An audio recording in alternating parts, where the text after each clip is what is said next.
Dalam setiap aspek kehidupan, kami berkomitmen untuk membekali setiap individu, kita semua ya, dengan alat dan pengetahuan untuk mencapai kebebasan finansial dan juga ketahanan atau kesehatan secara emosional.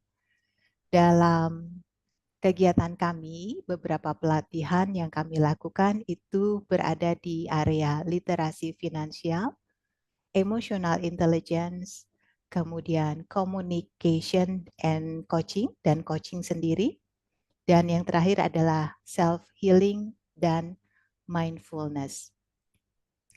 Di sini kami tidak hanya untuk pribadi ya Bapak Ibu, kami juga memberikan pelatihan ini kepada perusahaan, kepada komunitas juga beberapa asosiasi di mana bila dibutuhkan teman-teman, Bapak atau Ibu bisa menghubungi kami karena kami akan siap membantu Bapak dan Ibu. Selanjutnya saya akan memperkenalkan founder kami yang sudah hadir juga di sini, Ibu Idayanti Sudiro. Ibu Oki kami manggilnya ya, lebih dikenal dengan nama Ibu Oki. Ibu Oki ini adalah lulusan dari Universitas Tarumanegara, Jakarta. Dia sudah 10 tahun pertama berkecimpung dalam bidang perbankan, finansial, dan juga konsultan pajak. Dan selama 27 tahun berkecimpung dalam kesehatan holistik, di mana mengajarkan hal yang bersifat energi dengan Reiki Tumo, kemudian juga mengajarkan kita berjalan alami, rahasia berjalan alami, yang membantu kesehatan secara fisik juga maupun secara batin dan juga membuka hati. Nah, dalam 7 tahun terakhir ini, Ibu Oki juga memperkaya dirinya dengan berbagai ilmu lain, yaitu mengambil coaching, sertifikasi coaching dari berbagai lembaga, juga berbagai sertifikasi finansial lainnya. Selain itu, Ibu Oki sendiri juga telah menulis sebuah buku yang berjudul Financial Wisdom with Emotional Intelligence. Bagi teman-teman yang mau membeli buku ini bisa menghubungi kami ya. Oke. Oke. Kita sudah masuk waktunya Kepada teman-teman yang hadir, sekali lagi boleh dibuka kameranya. Terima kasih Pak Yance dan Pak Hari. Kami akan mulai kegiatan malam hari ini dengan mempersilakan Ibu Idayanti Sudiro atau Ibu Oki untuk memulai kegiatan. Silakan Ibu. Oke, terima kasih Mbak Iva. Selamat malam Bapak Ibu semuanya. Salam kenal. Paling tidak kita bisa berkenalan ya satu sama lain ya. Mudah-mudahan kita bisa jadi teman, bisa teman ngopi, teman ngobrol gitu ya, Bapak Ibu ya. Karena dengan saat sekarang ini yang paling kita butuhkan sebetulnya ya pertemanan, selain tentunya hal-hal lain. Kalau bisa berbisnis bagus, bisa kolaborasi juga bagus ya. Tapi saya sangat senang kalau kita memulai dengan pertemanan. Seperti Pak Yance Tangerang. Suatu saat siapa tahu saya ke Tangerang ya, ngobrol-ngobrol, kita bisa ngopi bareng gitu ya. Nah, tadi seperti sudah diperkenalkan oleh Mbak Iva, jadi saya latar belakang accounting, 27 tahunnya saya berada di kesehatan holistik ya sampai detik ini, sampai saat ini. Nah, tapi sekitar 7 tahun yang lalu saya mulai belajar coaching, mulai belajar juga eh, emotional intelligence, kemudian mulai belajar juga tentang finansial. Saya belajarnya bertahap ya, Bapak Ibu ya. Dan satu hal yang akhirnya saya temui, Bapak Ibu, saya merasa passion saya benar-benar di bidang finansial. Ya, awalnya tadi sudah dikasih tahu juga saya accounting, gitu ya. Tapi ketika saya ke arah belajar CFP atau personal finance, saya memahami bahwa banyak orang-orang yang sudah mengerti secara finansial atau accounting perusahaan, tapi belum cukup punya waktu untuk belajar memahami tentang personal finance. Ya, kebetulan teman-teman saya ada yang sudah apa namanya pensiun ya, ada yang dari bank, ada yang dari perusahaan-perusahaan lainnya, dan kemudian saya juga tadi di konsultan pajak, beberapa orang sudah jadi partner, dan saya sering berdiskusi juga mengenai hal ini. Nah, disinilah Bapak Ibu awal mula atau cikal bakal kenapa ada Financial Wisdom Academy. Saya melihat begitu banyak orang-orang yang ketika selesai pensiun, mereka tidak mempunyai persiapan yang cukup gitu ya. Dan juga mereka tidak mempersiapkan juga untuk aktivitas-aktivitasnya setelah pensiun. Nah, itulah yang kemudian oke, kita mau buat Financial Wisdom Academy, literasi keuangan yang berhubungan dengan emosi. Kenapa? Nanti akan diterangkan lebih lanjut ketika saya sharing ya tentang ini Bapak Ibu. Nah, hari ini khususnya kita ingin sharing tentang financial retreat gitu ya.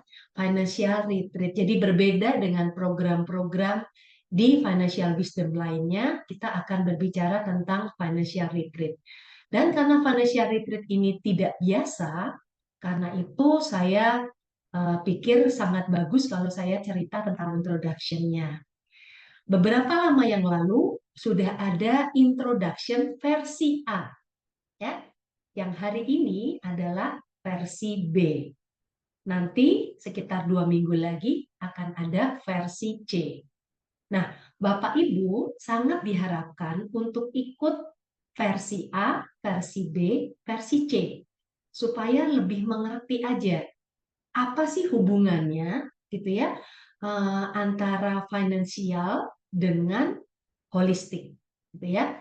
Apa sih hubungannya antara kegiatan kita sehari-hari dengan emosi kita, dengan apa yang sudah kita peroleh sebagai harta, gitu ya. Nah, itu ternyata ada hubungannya. Dengan mengikuti A, B, dan C, diharapkan Bapak Ibu semakin mengerti cikal bakal atau dasar-dasar pemikiran dari financial wisdom. Oke, saya tidak berlama-lama nih Bapak Ibu, itu perkenalan dari saya ya. Saya akan awali, nanti saya akan minta rekan saya, Pak Dwi Heli, untuk nge-share sesuatu yang berhubungan dengan NLP. Jadi ada hubungannya dengan NLP, tapi ketika dihubungkan dengan financial ternyata juga nyambung banget gitu ya. Jadi kita dengarkan pemaparan dari Pak Dwi Heli. Silahkan Pak Dwi. Terima kasih Bu Oki. Selamat malam Bapak Ibu. Saya izin sedikit sharing ya dari apa yang saya pelajari dan saya lihat itu sangat relevan dengan keuangan ya, baik yang saya alami sendiri maupun dari beberapa rekan yang memang kenapa mereka menemukan ada semacam kendala ketika berurusan dengan uang. Saya akan menggunakan salah satu presuposisi dalam NLP. Saya izin share ya.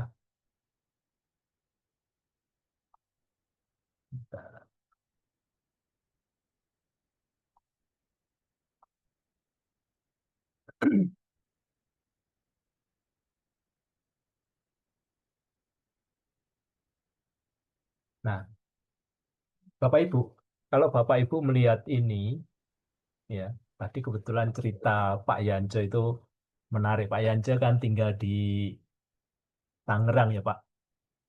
Nah, Pak Yanco familiar tuh tadi menyebut kalau mau ke Jakarta lewat jalur-jalur tikusnya Pik itu lebih cepat, ya.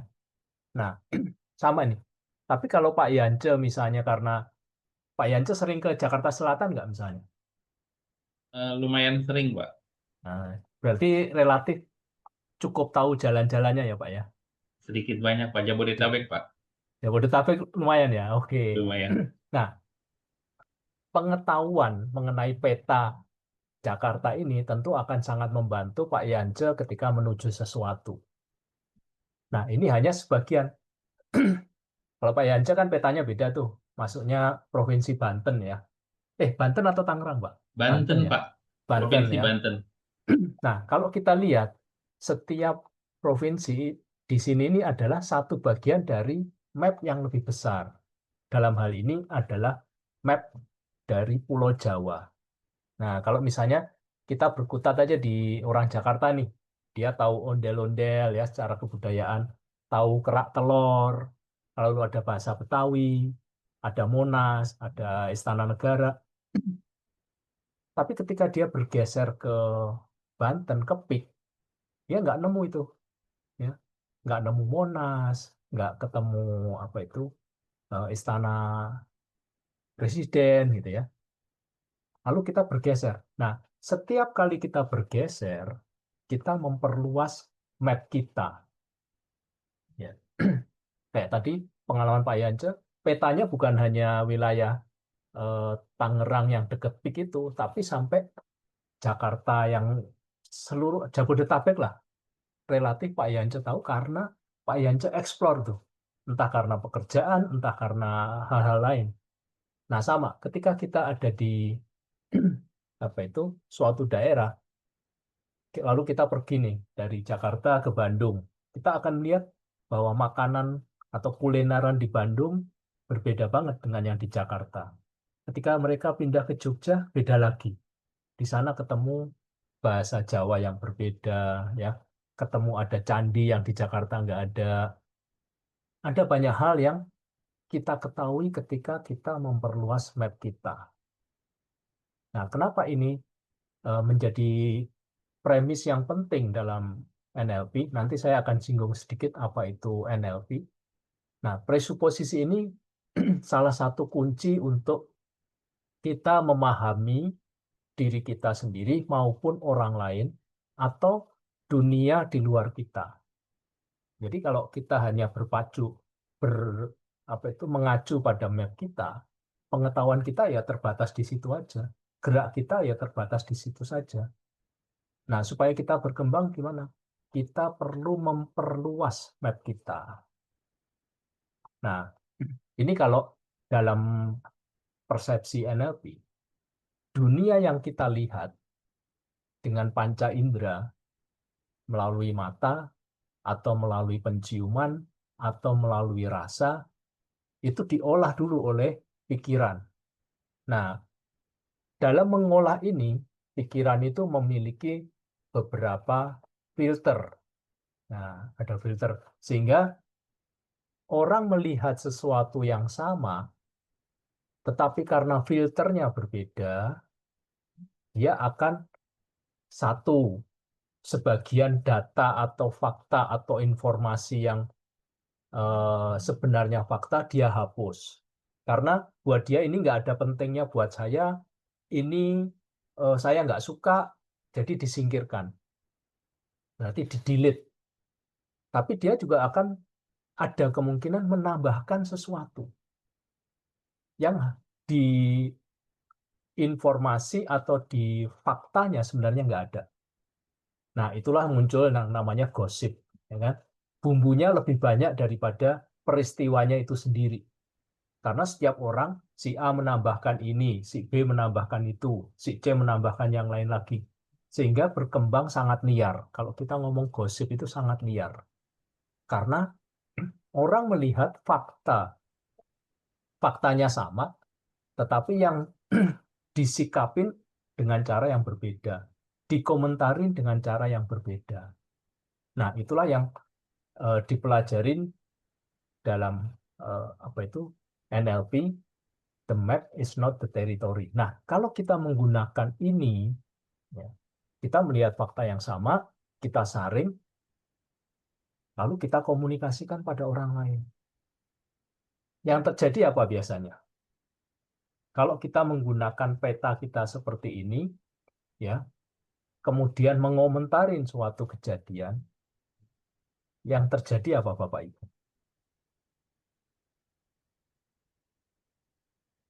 Pak Janja mungkin paham. Tapi menangkap enggak, Pak? Apa yang saya Eh, sampaikan ini? sedikit menangkap, Pak. Sedikit. Nah, Iya. biasanya apa, Pak? Kalau misalnya beda pemahaman atau beda peta terhadap suatu kejadian, misalnya teman di kantor. Selisih pendapat biasanya, Pak. Nah, yang terjadi adalah selisih pendapat. Nah, itu sering banget kita alami. Faktanya sama, ya. Misalnya laporan keuangan antara si A dengan si B karena sesuatu hal bisa jadi apa itu konflik, selisih pendapat. Karena di situ ada apa? Ada kepentingan kadang-kadang terlibat di sana. Jadi bukan logika per se yang dipakai, tetapi ada kadang-kadang unsur perasaan, unsur emosi yang dimasukkan sehingga menimbulkan konflik. Nah, kenapa sih peta itu penting? Ya, coba kalau melihat gambar ini apa ini? Kira-kira kalau melihat ini siapa yang mau sharing nih? Manusia tanpa kepala ya, Pak. Nah, manusia tanpa kepala itu kenapa, Pak? Ini kan kerja ini ya dia. Kerja tanpa kepala, apa artinya?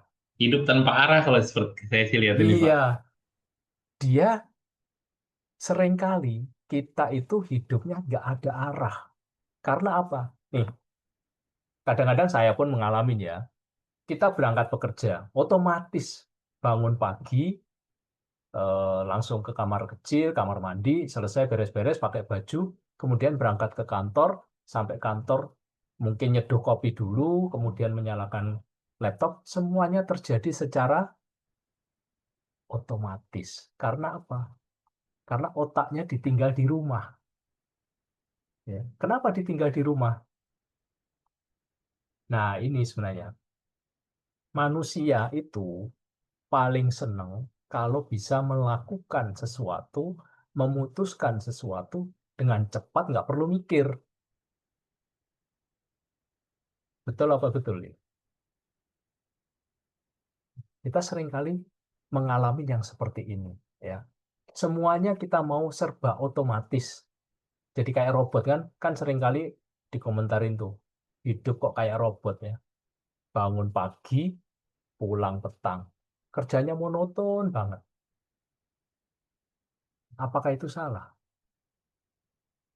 Nggak salah. Tetapi itu yang membuat kita menjadi terjebak di peta yang sama terus-menerus, sehingga menimbulkan hambatan, menimbulkan konflik, atau kesulitan ketika kita pengen mencapai sesuatu kok nggak nyampe-nyampe. Ada apa? Nah, seringkali begitu ditelusur, kita pengen ke, misalnya dalam kasus tempat ya, kita pengen dari Pik pengen pergi ke Bandung. Tapi peta yang dipakai adalah petanya Banten. Kira-kira nyampe Bandung nggak? Mungkin tidak akan sampai. Nah, itu kalau kita bicara dalam konteks peta yang jalanan ya. Tapi itu juga terjadi dalam pikiran kita ketika kita memproses suatu informasi. Nah, kalau kita lihat ini, ada pikiran dipisahkan dengan perasaan. Nah, kita ini cenderung semua keputusan, semua perilaku, semua tindakan itu didasarkan pada perasaan. Tapi kalau ditanya, oh, sudah aku pikirin kok. Saya sudah pikirkan baik-baik. Tapi tanpa dia sadari, kalau dia tidak berefleksi, seringkali yang diputuskan itu spontan, berasal dari perasaan dia atau emosinya, sehingga dia memutuskan, oh sebaiknya ini. Karena kalau dia harus berpikir itu kan butuh waktu ya. Lalu dia akan memikirkan, nanti kalau saya melakukan ini, konsekuensinya apa? Kalau saya berbuatnya seperti ini, konsekuensinya apa? Nah, itu seringkali membuat orang malas, ya. Karena ada apa itu ketidaknyamanan dalam dirinya ketika harus berpikir, ya. Maka itu eh, ada penelitian kan otak manusia itu kan dibagi ada 3 ya. Nah, seringkali yang lebih menggerakkan itu adalah primitive brain atau ada yang bilang otak reptil, ya. Otak ya reptil lah, ya. Biasanya digambarkan dengan kayak buaya itu ya. Ini seolah-olah malas. Karena apa? Dia berdasarkan apa yang sudah termemori dalam dirinya, sehingga dia dalam berbuat, dalam berbicara, dalam memutuskan, semua pengennya cepat. Nggak perlu mikir lama-lama. Nah, ada penelitian, apa itu, di tubuh kita, organ yang paling malas bekerja, itu adalah otak. Aneh ya, tapi itu dari penelitian ya. Jadi, otak itu, kalau di tubuh, dia mungkin secara beratnya hanya 2%. Tetapi dia mengkonsumsi energi tubuh paling besar, bisa sampai 20%. Makanya, karena ini berdasarkan penelitian ya Bapak Ibu, dari riset ya. Karena orang zaman dulu itu pengen menghemat energi untuk berburu, untuk pekerjaan dan sebagainya, maka peran otak yang menghabiskan energi ini dikurangin perannya, supaya energinya bisa digunakan untuk kegiatan yang lebih ke fisik ya.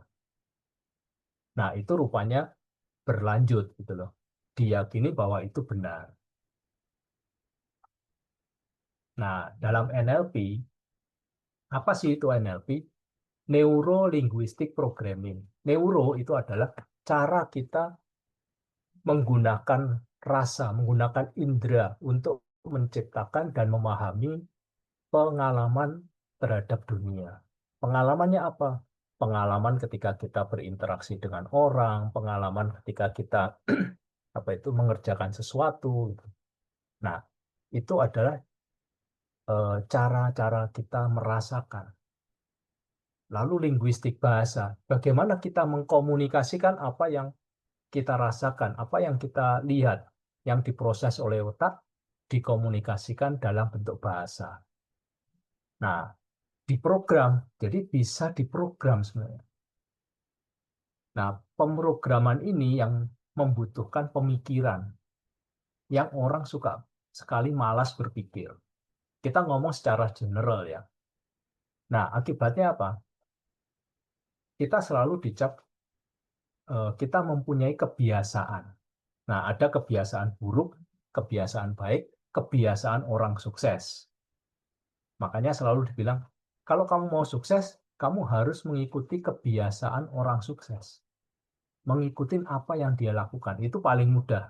Ya, kalau dalam dunia NLP disebut modeling. Kita memodel apa yang sudah berhasil. Nah, itu menjadi peta kita menuju sukses seperti apa.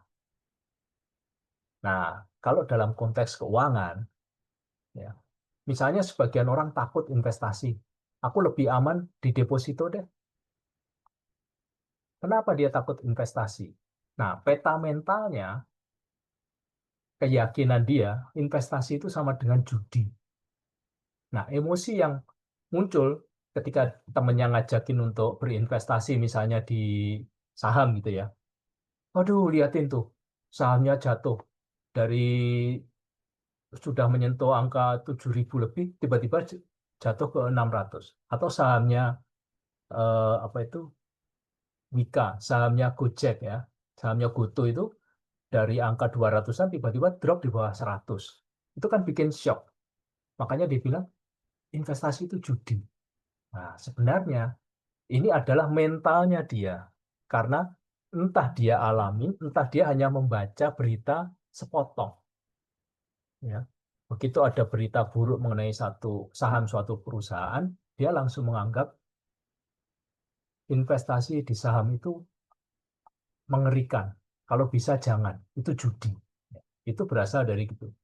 Nah, sementara teritori yang lebih besarnya, yang harus dia lihat, inflasi itu sebenarnya menggerus uang kita, termasuk uang yang dideposito. Oh, depositoku kan lumayan setiap eh, bunganya sekian persen gitu ya. Tapi dia nggak sadar bahwa itu digerus oleh inflasi. Nah, hasilnya apa? Uang dia nganggur di tabungan. Daya belinya turun. Jadi setelah sekian tahun, uangnya mungkin nilainya yang dulu ditaruh 1 miliar, menjadi 1 miliar, anggaplah misalnya 1,5 miliar, tapi 5 tahun kemudian, sebenarnya nilainya menjadi sangat turun karena termakan oleh inflasi. Jadi logikanya dia kalah dengan peta rasa takut, keyakinan yang hanya sepotong. Nah, itu peta itu yang perlu diperluas. Nah, solusinya apa? Nah, keputusan yang dia terhadap dunia investasi itu berdasarkan fakta atau perasaan aja. Apakah ada bukti-bukti objektif? Atau dia karena filter tadi, dia menggeneralisir, digeneralisasi. Oh, kalau kita ngomong ketemu orang ya, ini cukup umum misalnya, oh orang Batak ini, maaf kalau ada orang Batak. Orang Batak itu kalau ngomong kasar. Orang Jawa itu kalau ngomong halus. Tapi kalau Jawa Timur itu kasar. Ya. Orang Surabaya itu kalau ngomong kasar.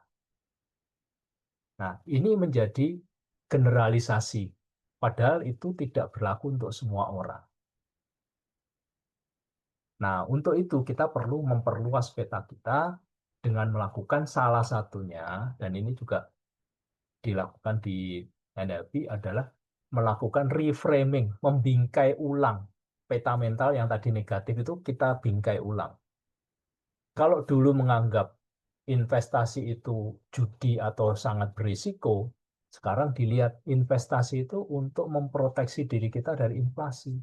Supaya nilai uang yang kita punya itu tidak menurun, tapi bisa berpotensi naik, tumbuh, dan berkembang. Nah, untuk itu kita perlu mengendalikan respon emosi, karena biasanya hal-hal itu lebih dipicu oleh emosi ya. Lalu memperbarui peta mental kita melalui data, refleksi, belajar. Jadi kuncinya nanti adalah belajar, mengembangkan diri, melihat hal-hal yang baru. Nah, itu akan memperluas peta kita. Nah, ini ada kutipan menarik yang disampaikan oleh Albert Einstein, kegilaan adalah melakukan hal yang sama berulang-ulang dan mengharapkan hasil yang sama. Nah, ini sama nih kalau kita dalam dunia keuangan. Kenapa sih gajiku? Kenapa sih investasiku nggak naik-naik? Nah, itu kan perlu dicari. Kenapa itu? Sumbernya apa? Jangan-jangan kita melakukan hal yang sama terus saja sama, padahal petanya sudah berubah. Contoh yang gampang misalnya, orang tua kita dulu pakai peta Jakarta tahun 70. Nah, dulu tahun 70 dia ngikutin, kalau ada GPS waktu itu mungkin dengan lancar, tapi ketika itu dipakai GPS tahun 70 atau peta tahun 70, dipakai di peta Jakarta sekarang 2025, mungkin dia nggak akan ketemu itu jalan-jalan. Sebagian sudah hilang, sudah diganti nama, atau sudah berubah total. Nah, itulah yang sebenarnya mau disampaikan bahwa dalam konteks keuangan yang nanti akan dibahas dalam financial retreat, bagaimana peta kita terhadap keuangan. Apakah kita menggunakan peta orang tua kita, atau kita mau mengembangkan peta kita, memperluas peta kita dengan belajar hal baru. Kalau dulu saya takut banget dengan saham, apalagi dengan kripto, nah mungkin saatnya saya belajar. Ini ada potensi loh. Kenapa saya nggak belajar supaya saya tahu? Sehingga itu memperluas peta saya. Nah, kira-kira itu Bapak Ibu. Mungkin ada yang mau bertanya atau nanti Bu Oki. Terima kasih atas waktunya.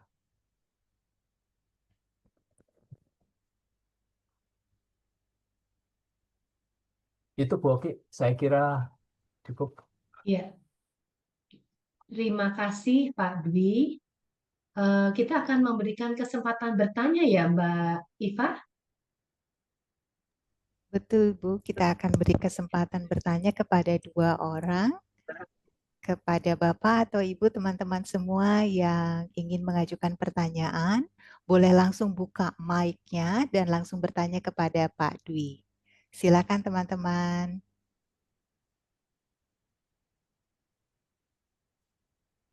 Pak Izin bertanya. Yance, Pak Iya. Yance kan sepertinya udah dari tadi pengen nanya nih. Silakan Banyak Pak. Bu, banyak. Antrian pertanyaan di kepala saya banyak nih sebenarnya. Tapi sedikit sharing ya Pak mengenai peta yang tadi Bapak jelaskan. Eh, saya menyimpulkan kalau peta itu secara nggak langsung kayak pola hidup yang didapat dari kecil ya. Betul Pak, itu salah satunya. Jadi kebiasaan yang Bapak lakukan dari kecil itu kan menjadi otomatis kan. Sehingga Bapak merasa nyaman atau enak. Misalnya nih sekarang, Bapak setiap pagi makannya nasi atau enggak? Saya sarapan sehat Pak. Oke, sarapan sehat. Itu ditanamkan dari keluarga atau Pak Yance berubah di tahun kemudian? Saya berubah di usia 40 Pak. Nah, ada pemicunya kan? Ada. Nah, apa pemicunya Pak? Pemicunya mulai belajar pengenalan diri sih Pak. Saya di usia 40 itu. Jadi dari pola makan, pola pikir itu sedikit berubah, bahkan udah hampir 90% berubah dengan masa lalu saya dulu masa kecil, karena saya dibesarkan di lingkungan yang agak keras. Orang tua, kalau boleh sedikit cerita, ibu saya besar di tempat prostitusi, ayah saya besar di Pasar Jatinegara dengan status kuli. Jadi untuk keluar dari pola didik orang tua itu sampai saya di posisi sekarang itu beratnya minta ampun. Nah, pemicunya pasti ada Pak. Apa yang Betul. memicu Bapak mengubah petanya? Bapak kan selama itu yang Bapak tadi singgung itu kan menciptakan lingkungan sendiri. Nah, Bapak kan berarti harus keluar dari dunia itu, dari peta itu kan, untuk membuat peta baru yang sekarang Bapak jalani. Nah, itu yang memicu apa Pak? Yang memicu saya memutuskan berubah itu karena memang saya pribadi itu pengen berubah, Pak. Jadi ngerasa 40 tahun perjalanan hidup saya kemarin tuh kayak di situ-situ aja gitu. Jadi setelah saya coba ikut beberapa kelas, baca beberapa buku, puji Tuhan progresnya sudah mulai terlihat sih. Tapi tadi sketch yang Bapak berikan mengenai map ya, memang itu berbanding lurus dengan habit dan masa lalu ya Pak. Iya, Jadi iya, perubahannya mungkin nggak semua orang bisa langsung drastis berubah kayaknya sih ya. betul. Itu pasti perlu proses, Pak, semua. Jadi Ah, Pak Yance sendiri sudah ngalamin dari peta yang A, kemudian berubah ke peta B. Setelah sekian tahun kan, Bapak ngeliat, betul Pak. sekarang saya baru ngerasain ini hasilnya. Ah, ya luar biasa Nah, Pak. itu Pak sebenarnya dalam NLP, kenapa orang belajar NLP? NLP itu adalah ilmu modeling. Mau memodel apa? Kalau saya misalnya aku pengen berhasil kayak Susi Susanti, atau kayak eh, apa itu misalnya pengusaha sukses sebutlah Jack Ma. Jack Ma. Jack Ma terlalu jauh loh. Yang Indonesia aja bukan Pak. Atau Aguan aja Pak, Aguan Pak. Kayaknya Aguan, sukses. ya. Aguan kan Iya juga mulai benar dari Pak. nol loh Pak. Aguan ya Pak. Ya, kalau kita lihat mulai atau yang sekarang menarik kasusnya adalah eh, Maruarar Sitorus, Iya, Wilma. Wilma Wilmar, itu juga Wilmar. Maruarar itu mulainya dari bukan siapa-siapa dia Pak. Ya Ah, kan? Tapi bagaimana dia merintis itu sampai sekarang menjadi raksasa walaupun kasus ya. Kita tidak melihatnya bahwa dia kasus korupsi dan sebagainya itu ya. Tapi mm, bagaimana dia bisa mendirikan perusahaan Wilmar dengan valuasi yang triliunan. betul, Nah, kalau kita ngikutin modelnya, kita jadi tahu, oh dia melakukan ini, melakukan itu. Sehingga apa? Tujuan kita mau sukses itu dipercepat karena ada model yang kita tiru. Nah, model itu bisa macam-macam. Kalau Pak Yance tadi kan ikut kelas, ya kan, baca buku, lihat, ada dunia lain loh. betul, Dunianya itu bukan kayak dunia ibuku, bukan dunia bapakku. betul Aku banget. mempunyai duniaku, tapi harus aku ciptakan. Nah, itu sebenarnya kemarin disinggung di sesi yang pertama itu ada 4 musim kehidupan itu, Pak. Di 4 musim itu ada musim semi, saatnya kita menanam, saatnya kita belajar. Sehingga kita pada musim gugur kita sudah bisa menuai hasilnya. Lalu kita masuk ke musim dingin, kita refleksi. Setahun ini aku sudah dapat apa ya? Aku sudah ngapain aja ya? Oh, petaku salah. Berarti aku perlu memperluas petaku. Nah, dengan semakin luas, makanya selalu muncul konflik antara CEO dengan staff. Ngomel-ngomel kan staff itu. Wah, aku Hmm, disuruh ini, enak aja dia tinggal nyuruh-nyuruh. Dia nggak lihat bahwa CEO ini petanya lebih besar. Ya. Bagaimana dia bisa lebih besar? Karena dia ketemunya juga dengan orang-orang yang lebih besar. Makanya kritiknya kan orang-orang itu, kalau kamu sebagai salesman lagi down, salesmu nggak pernah mencapai target, jangan ngumpul ke teman-teman yang sama. Karena kalau ketemunya teman-teman yang sama, oh iya, adu nasib, isinya adu nasib jadi. isinya curhat, Pak, bukan mencari solusi. Ya kira-kira itu ya Pak Yance Terima ya. kasih Betul, Pak Dwi, terima kasih Pak Yance. Ya, sama-sama. Iya. Untuk selanjutnya kita akan beri kesempatan kepada Ibu Idayanti Sudiro atau Ibu Oki untuk memaparkan materinya. Silakan Ibu Oki. Iya, terima kasih. Nah, ini nanti pasti ada hubungannya ya dengan apa yang sudah di-sharingkan oleh Pak Dwi barusan ya. Maaf ya Bapak Ibu, saya tuh agak batuk nanti suara saya kalau ini ya. Ah, kita lihat dulu yang ini Bapak Ibu ya. Ah, saya tadi minta staf saya untuk mencari apa sih pembicaraan yang paling tren pada saat ini, yang paling banyak dicari orang.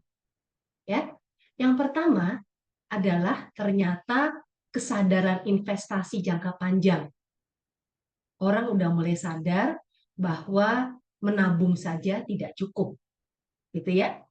Kedua, mencari cuan sebanyak-banyaknya lewat investasi.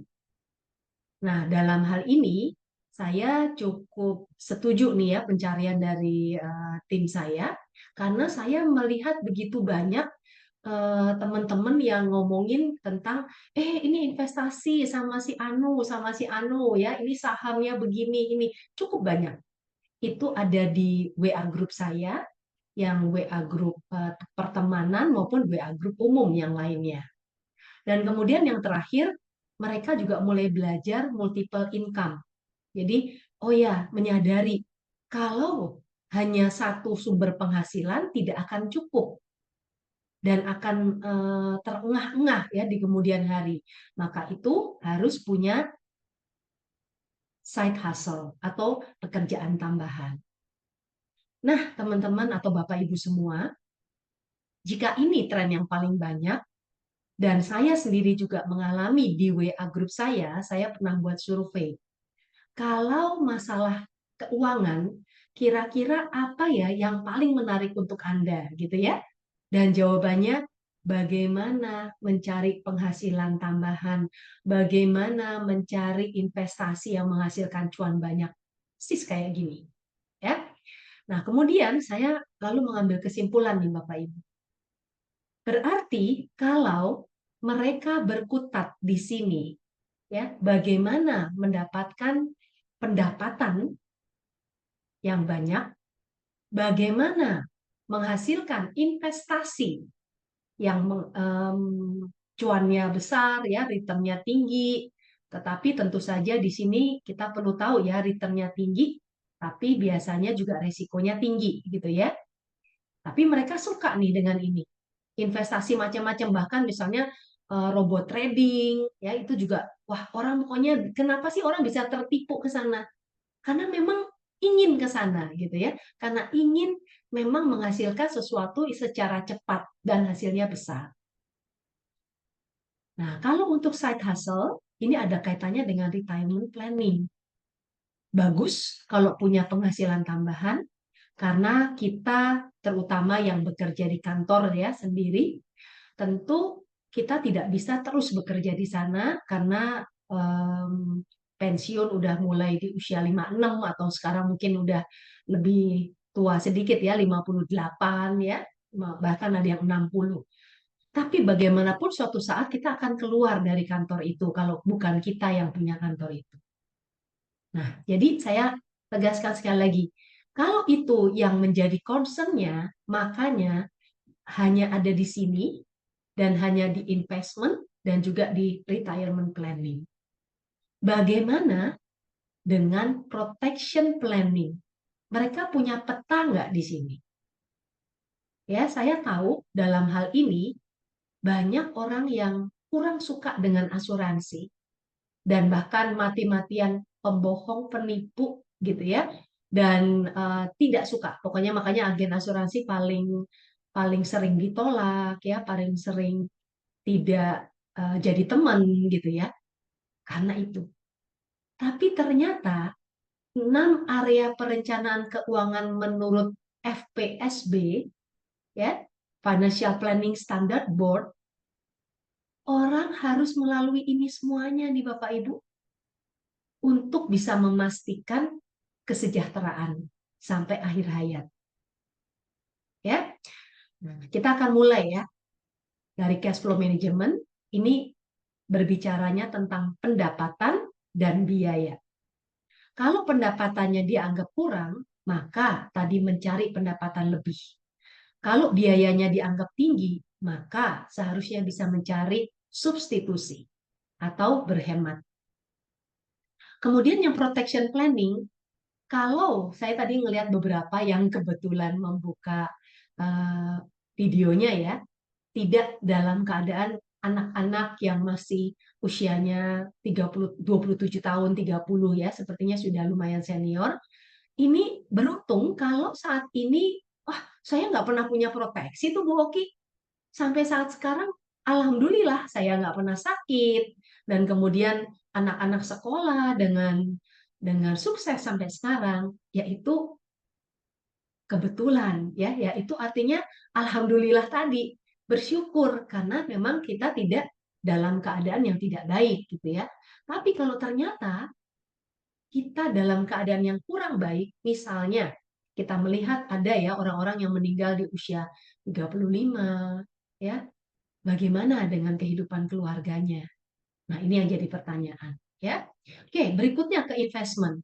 Jadi karena investment ini intinya adalah mencari sesuatu yang sesuai dengan profil resiko kita. Karena kalau tidak sesuai dengan profil resiko, maka investasinya walaupun banyak, hasilnya stres. Ya, hasilnya deg-degan, hasilnya sakit, hasilnya aduh pokoknya kebanyakan bisa sakit kepala, sakit mah gitu. Padahal itu bukan penyakit, tapi karena senewen, karena tidak bisa menerima resiko ketika saham lagi turun banyak, ya. Ketika tiba-tiba, waduh, ada kebijaksanaan baru dari Amerika atau tiba-tiba ada perang, dropnya sampai berapa puluh persen dan sebagainya, ya. Dan kemudian tax planning, kenapa kita perlu tax planning, Bapak Ibu? Tax planning ini perlu untuk kita pinter, cerdas ketika mencari investasi yang hubungannya dengan tadi. Kita mencari imbal balik di persentase tertentu, tapi kita lupa menghitung pajaknya. Nah, ini juga jadi masalah kan?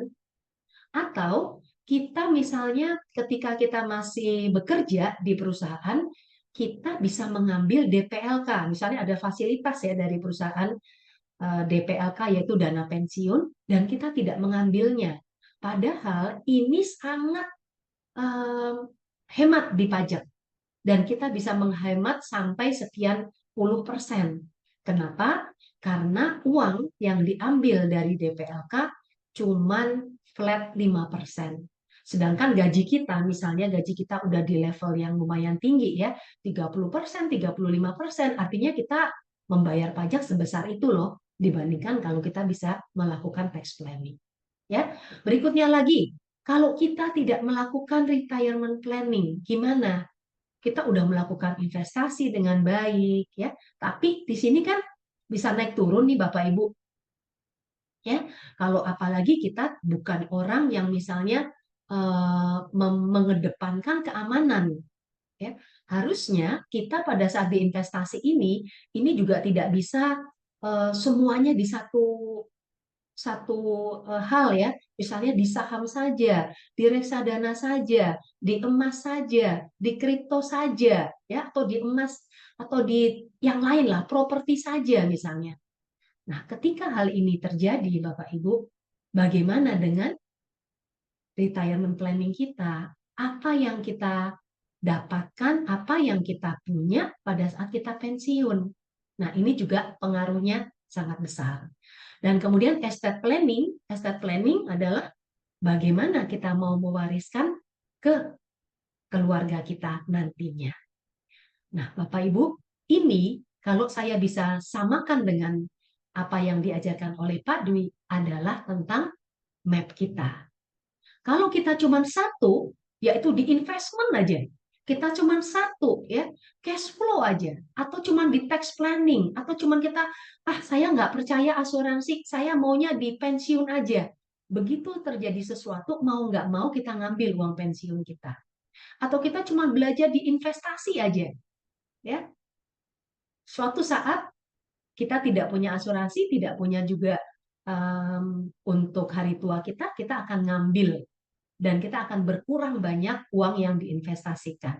Tapi demikian juga ada orang yang fanatik, pokoknya saya asuransi. Kalau saya meninggal, ahli waris saya udah punya sekian M. Tapi ternyata dia tidak meninggal, Bapak Ibu. Ya, tapi dia tidak berinvestasi dengan baik. Lah, gimana dengan hidupnya di masa tuanya? Jelas ya? Jadi semuanya ini adalah satu hal yang masing-masingnya berhubungan satu sama lain dan harus dipunyai. Gitu kira-kira. Ya. Nah, kita lihat bagaimana kalau saya Bu Oki, oke, saya sekarang udah tahu nih aturan area perencanaan keuangan. saya mau melakukan cash flow dengan baik, protection dengan baik, investment dengan baik, tax planning, retirement planning, dan estate planning. Caranya gimana Bu Oki? Misalnya gitu ya, datang ke saya. Kemudian saya berikan sebuah apa ya, konsultasi ya, sebuah sharing, sebuah usulan untuk melakukan satu hal. Apakah Bapak Ibu akan melakukan? Itu hal berikutnya. Ternyata ketika sudah dikasih tahu pun tentang aturan-aturannya atau yang terbaik, ternyata tidak melakukan. Karena apa? Karena ini Bapak Ibu. Karena ternyata financial behavior atau perilaku keuangan seseorang tidak cuma ngomongin soal financial literacy yang tadi sudah kita bahas. Ya, kita udah ngelotok banget. Oke, katanya saya disuruh belajar ini ya, tentang personal finance. Oke, saya belajar ini. Tapi ternyata ada hal-hal yang mempengaruhinya, yaitu apa? Mindset. Mindset kita tentang sesuatu akan mempengaruhi perilaku keuangan kita. Mindset ini tadi sudah diutarakan ya oleh Pak Dwi, adalah bisa hasil pendidikan orang tua, pendidikan di sekolah, pengalaman kita, trauma kita, sehingga kita punya suatu mindset di sini. Misalnya, pokoknya saya nggak percaya namanya properti. Saya percayanya investasi emas aja. Ya, nah itu contohnya. Pokoknya mindset saya adalah saya mau berusaha yang terbaik. Toh saya udah menyekolahkan anak. Kalau saya nanti sudah pensiun, ya udahlah waktunya anak untuk memberikan kepada saya. Nah itu sebagai salah satu mindsetnya. Maka dia tidak akan melakukan apa yang dianjurkan tadi, ya, untuk pensiun tadi itu. Selain mindset, juga ternyata banyak dipengaruhi oleh emosi. Kalau ada yang tadi ya mendengarkan ketika saya diwawancara di CNBC, saya bicara tentang emosi. Dan emosi ini juga banyak dibahas di buku saya, Financial Wisdom with Emotional Intelligence Study. Ya. Kalau seseorang melakukan sesuatu, itu ternyata emosinya lebih berperan. Nah, emosi saya, misalnya saya punya pengalaman yang nggak bagus direndahkan oleh orang lain. Saya punya pengalaman saya jadinya kalah bersaing gara-gara saya kurang keren misalnya. Maka uang berapapun saya akan belikan untuk supaya saya bisa keren. Jadi yang berperan bukan lagi financial literacy-nya, tapi emosi saya. Dan mindset serta emosi tadi akan mempengaruhi perilaku keuangan saya, dan kalau perilaku itu terus-menerus maka jadi habit saya. Ya. Nah, di sini ada satu hal lagi, yaitu ternyata perilaku keuangan saya tergantung holistic health. Coba misalnya ketika saya nggak sehat Bapak Ibu, lalu saya ditanya tentang sesuatu, apakah saya bisa jawabannya optimis? Enggak biasanya. Ya, ketika saya yang paling gampang kurang tidur, ya ketika kurang tidur 2 hari nggak bisa tidur, disuruh memutuskan suatu hal, pasti pemutusannya kebanyakan nggak yang terbaik, bahkan salah misalnya gitu. Ya, jadi kesehatan fisik kita tuh harus olahraga, kena matahari, kemudian kita tidurnya cukup, makan juga yang sehat. Jangan kita udah darah tinggi makannya yang banyakkan asin-asin lagi. Jadi kita darah tingginya naik, pusing kepala, nggak bisa memutuskan yang terbaik. Ya. Kemudian mental kita itu juga dari emosi yang yang bagus, maka kita akan punya mental yang bagus. Tapi emosinya yang kurang bagus akan menimbulkan lama-lama mental kita juga terganggu. Dan terakhir spiritual nih Bapak Ibu. Spiritual kita mempengaruhi bagaimana kita dalam berperilaku keuangan. Jadi penting nggak kalau kita punya spiritual yang sehat? Penting banget. Nah, inilah yang banyak belum dibahas oleh orang, bahwa finansial kita terpengaruh dari beberapa faktor ini. Dan terakhir, environment, yaitu lingkungan kita. Lingkungan kita yang terkecil apa? Keluarga. Keluarga kita, kalau kita punya keluarga kecil kita, tapi keluarga besar kita kan ada kakak adik, ada orang tua. Tadi itu yang menurunkan beberapa hal yang kita yakini. Ya, kita yakini bahwa itu benar. Jadi, misalnya kalau environment yang lebih besar, lingkungan kita, tadi lingkungannya kecil adalah keluarga, lingkungan besarnya teman-teman kita. Siapa sih orang terdekat kita? Nah, itulah yang membuat kita menjadi seperti sekarang. Kebanyakan begitu. Kecuali kitalah yang menjadi pelopornya untuk merubah segala sesuatunya. Jadi di sini misalnya tren ini apa? Kayak kemarin, emas beli. Waduh, saya kan rumahnya di Kelapa Gading, Bapak Ibu. Saya ngelihat di Mall Arta Gading, waduh laris banget itu emas. Ya, trennya di situ. Mikir nggak? Kata orang emas lagi bagus, ikut aja, nggak mikir, gitu ya. Kemudian keyakinan tadi tergantung dari orang-orang karena banyak orang yang melakukan. Masa saya nggak percaya? Karena 28 orang yang ada di Zoom ini, teman-teman saya, pada mau beli emas. Lah kalau saya masih mikir lagi sih, udah 28 orang loh yang melakukan. Pasti mereka mikir, kita pikirnya gitu ya. Ternyata mereka juga ikut-ikutan gitu. Dan sosial budaya, ternyata itu juga mempengaruhi. Misalnya ada arisan barang, arisan emas, ya, patriarki, di mana yang memegang full keuangan itu adalah laki-lakinya. Ya. Ini semuanya Bapak Ibu membuat hal ini 6 area perencanaan tadi tidak semulus seperti apa yang kita pikirkan. Nah, disinilah Bapak Ibu kita melihat dan menyadari ya bahwa dikatakan oleh Morgan Housel juga, success in money management isn't always about what you know, but about how you behave. Di sini di Financial Retreat kita akan membahas semuanya itu. Kita akan mulai dengan mengetahui keuangan kita, karena titik awalnya itu penting Bapak Ibu. Kalau saya bisa merencanakan gimana kita pensiun nanti, kalau kita nggak tahu sekarangnya gimana, tentu nggak bisa, ya kan? Jadi kita akan membahas mulai dari bagaimana keuangan saya sekarang, bagaimana nanti kita merencanakan masa depan dengan keadaan holistik kita, fisik kita, emosi kita, lingkungan kita, ya, kemudian spiritual kita. Gimana kita mengemasnya supaya kita bisa tetap sejahtera sampai akhir hayat. Nah, itulah merupakan juga definisi dari Financial Wisdom, buku yang saya tulis. Saya itu tidak mau sejahtera sampai sekarang aja atau sampai saya usia pensiun.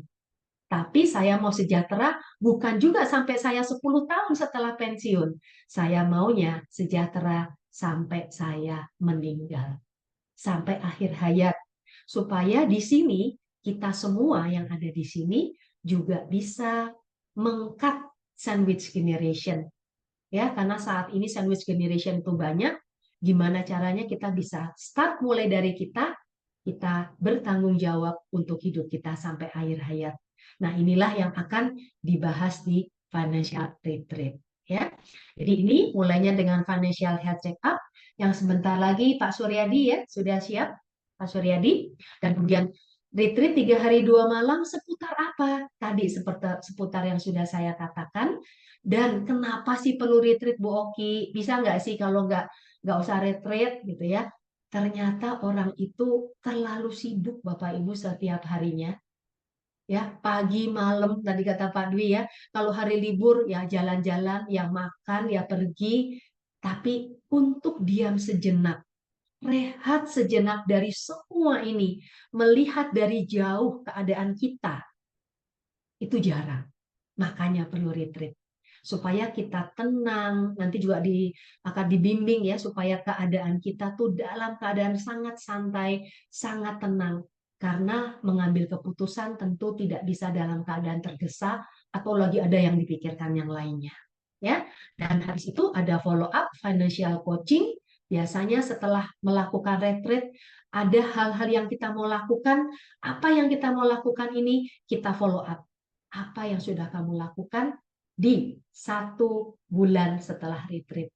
Dan kita akan mendampingi Bapak Ibu, kita sebagai Financial Wisdom Academy, tim kita akan mendampingi Bapak Ibu menjadi wadah yang nyaman, ruang aman untuk bertumbuh bersama dalam financial sampai akhir hayat tadi. Ya, itulah sekedar sedikit ya dari saya supaya Bapak Ibu mempunyai gambaran untuk financial retreat. Dan untuk financial health check up, saya memanggil teman saya ya Pak Suryadi untuk bisa memaparkan apa sih fungsinya dan mengapa kita harus mempunyai financial health check up. Silahkan Pak Suryadi. Terima kasih Ibu Oki. Selamat malam semuanya. Mudah-mudahan yang Selamat hadir di malam. sini semuanya sehat, murah rezeki, dan sukses selalu. Amin. Menyambung apa yang tadi disampaikan oleh Ibu Oki, saya Suryadi, kebetulan sama-sama Bu Oki, praktisi financial planner, ya. Kemudian juga kita alumni NLP Coach. Ya. Pada kesempatan hari ini, saya akan melengkapi dari yang disampaikan oleh Pak Dwi, Bu Oki, sehingga wawasan dari sahabat-sahabat semuanya akan lebih luas. Uang memang bukan segalanya, tapi ternyata segalanya perlu uang. Keberadaannya akan sangat berpengaruh pada tingkat kesejahteraan keluarga kita, orang-orang yang kita cintai. Oleh karenanya, kita perlu mengelola uang kita, perlu mengelola aset kita dalam rangka untuk memastikan bahwa kesejahteraan keluarga kita saat ini dan di masa yang akan datang. Tadi sudah disinggung oleh Pak Dwi bahwa kita harus punya arah. Punya arah, arahnya pijakannya apa? Pijakannya bukan generalisasi, bukan pemikiran-pemikiran sesaat, tapi berdasarkan fakta, fact finding. Nah, disitulah kita perlu mengetahui kondisi keuangan kita agar kita bisa merencanakan kondisi kita saat ini sedang baik-baik saja, sedang ada yang perlu dikembangkan dan lain-lain. Mungkin kita sudah sangat familiar dengan medical health check-up. Sayangnya tidak semua di antara kita menyadari atau mau melaksanakan secara rutin medical health check-up. Saudara kembarnya ada satu, yaitu financial health check-up. Hampir sama kasusnya. Ketika seseorang enggak ngeh, enggak mau tahu tentang kondisi keuangan saat ini. Ya. Satu post power syndrome, penyebab utamanya adalah tingkat kesejahteraan yang tentunya ini berawal dari pendapatan. Oleh karenanya, agar kita ke depan tetap sejahtera, kita harus punya fakta kondisi keuangan kita saat ini. Melalui apa? Melalui financial health check-up.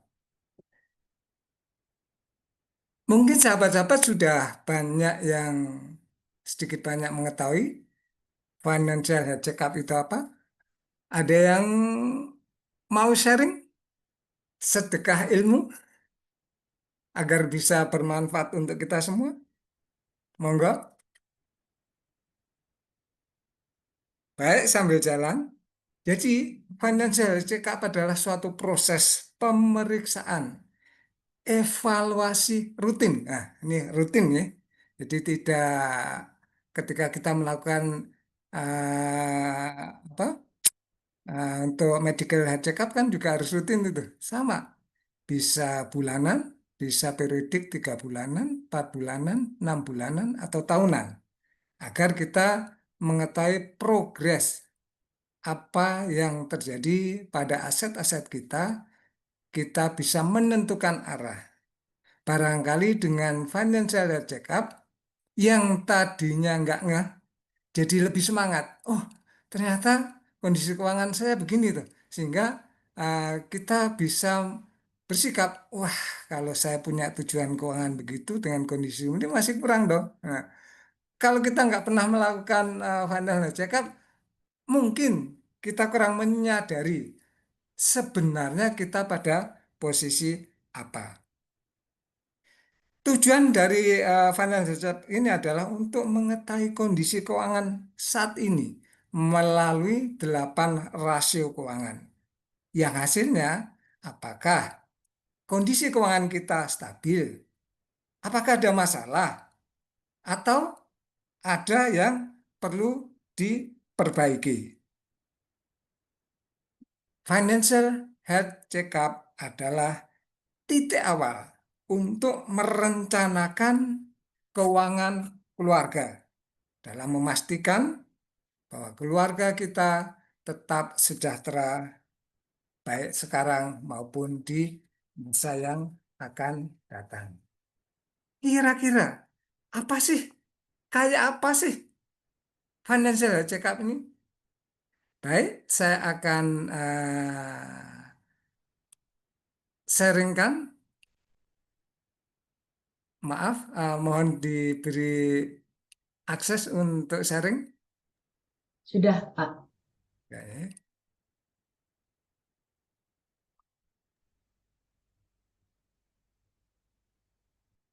Nah, ini kira-kira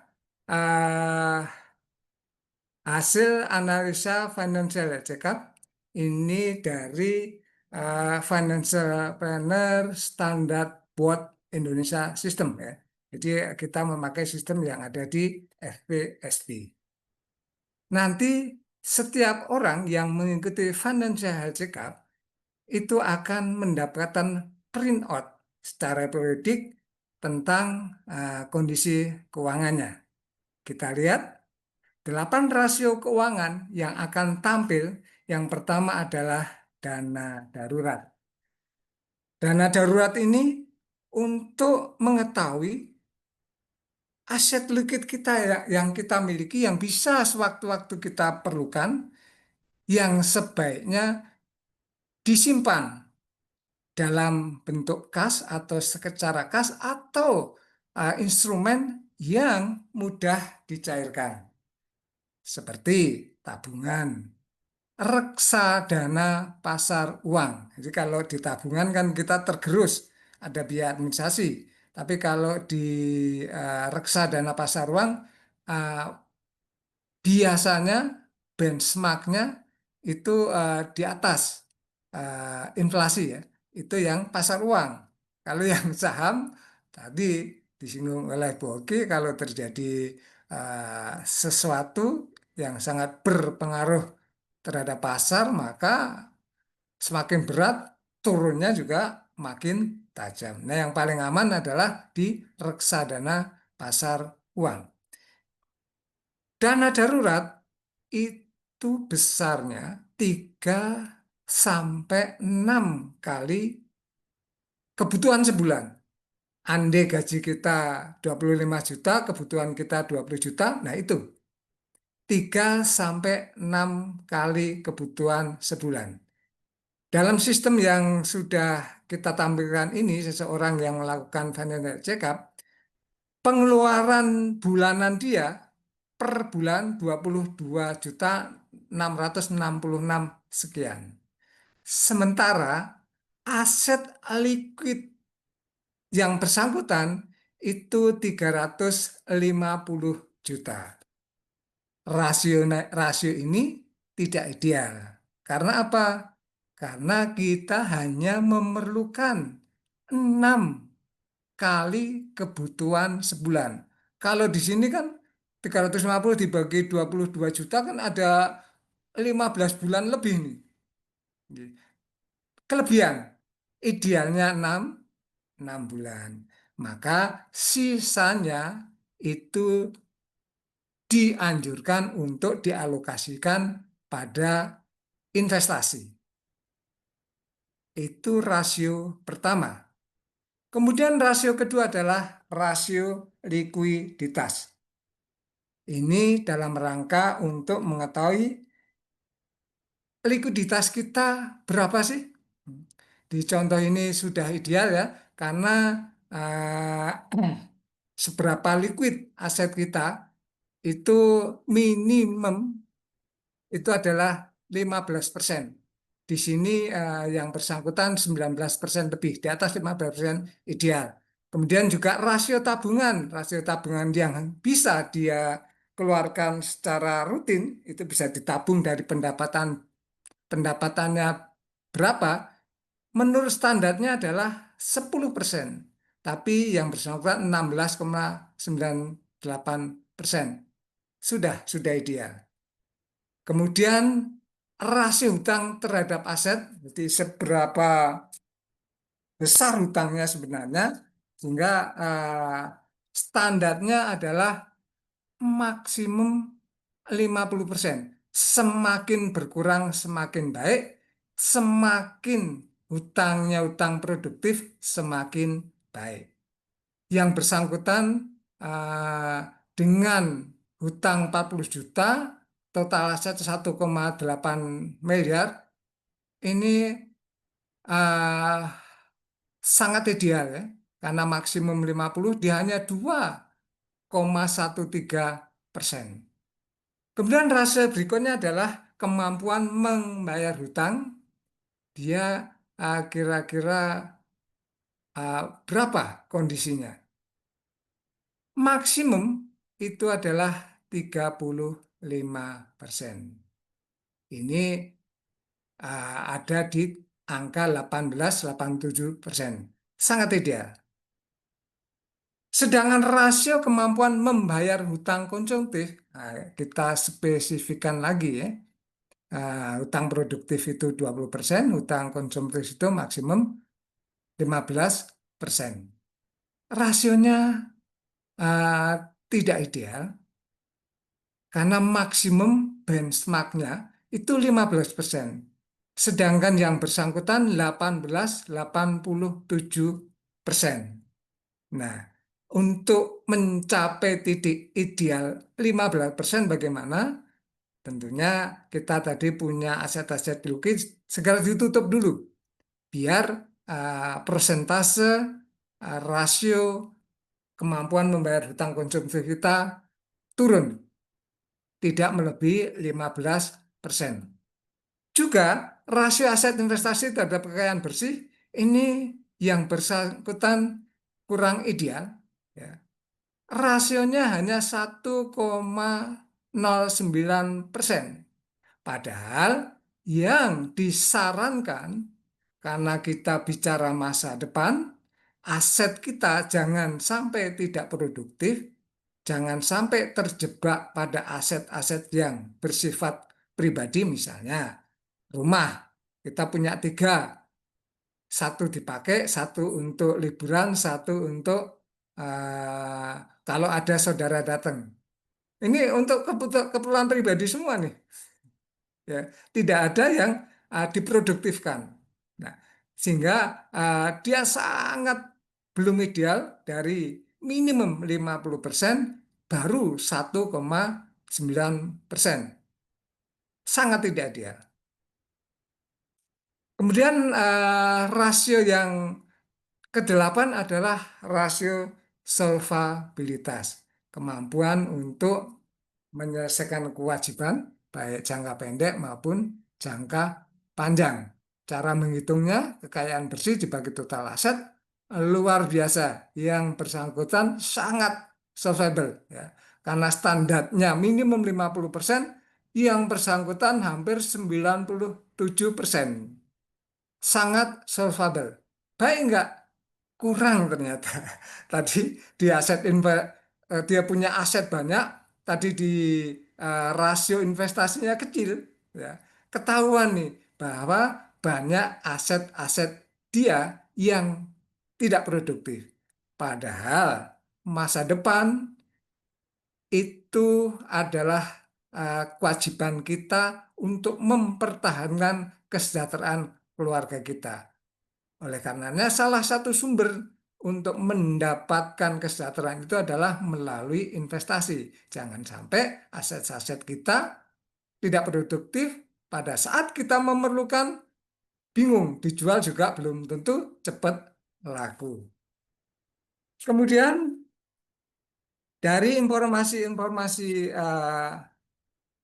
rasio tadi, 8 rasio tadi, kita akan mengetahui kondisi real kita, kondisi keuangan kita, sehingga akan menjadikan kita menentukan langkah yang berpijak pada kemampuan kita saat ini, kita kombinasikan dengan rencana keuangan kita di masa depan bagaimana.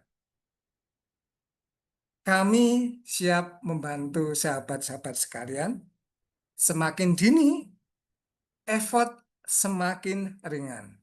Semakin lambat, effort akan semakin besar. Pilihan ada di tangan sahabat-sahabat semua. Demikian, terima kasih. Semoga bermanfaat untuk kita semua. Saya kembalikan kepada Ibu Oki.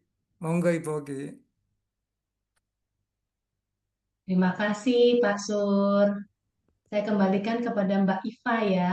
Terima Silahkan. kasih Bu Oki dan Pak Suryadi. Teman-teman, saat ini Financial Wisdom Academy juga akan menyelenggarakan sebuah kegiatan Financial Vitality Check-up bersama Pak Suryadi dan Ibu Oki. Saya izin share informasinya ya.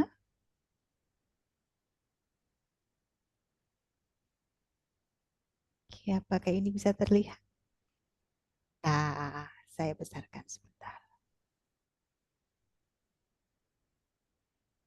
Kegiatannya akan dilaksanakan pada hari Selasa tanggal 8 Juli 2025 dengan biaya yang sudah tersebut di dalam flyers ini.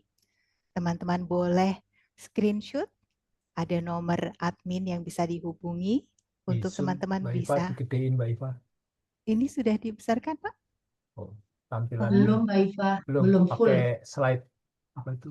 Oh gitu, Iya. sebentar ya. Ini sepertinya ada yang Oke, sebentar saya coba.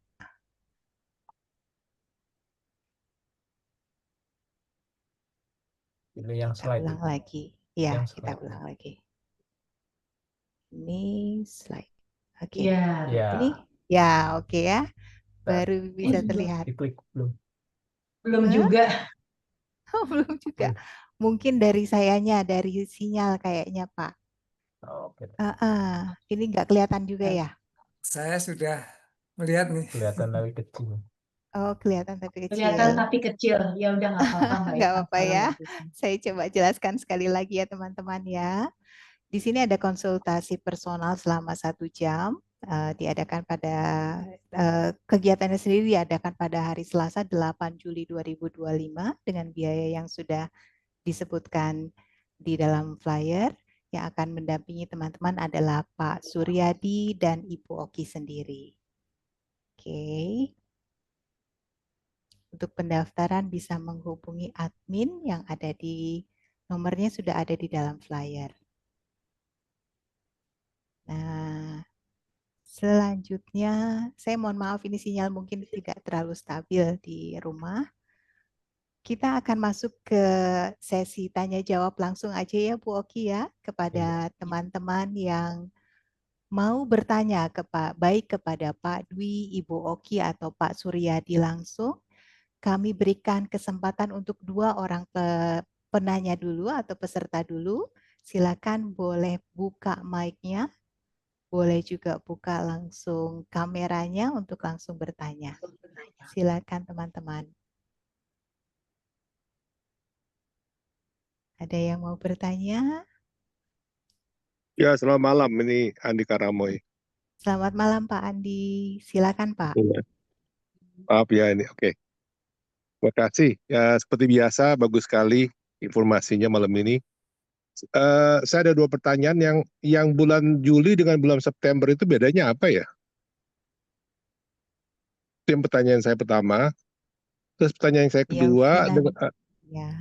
pertanyaan saya kedua yang materinya Pak Suryadi itu yang yang ada sesi sebelumnya itu yang beliau tampilkan balance sheet, neraca, kemudian PNL. Nah, dengan yang presentasi malam ini, itu harmonisasinya gimana itunya nanti materi yang diberikan itu? Terima kasih. Terima kasih Pak Andi.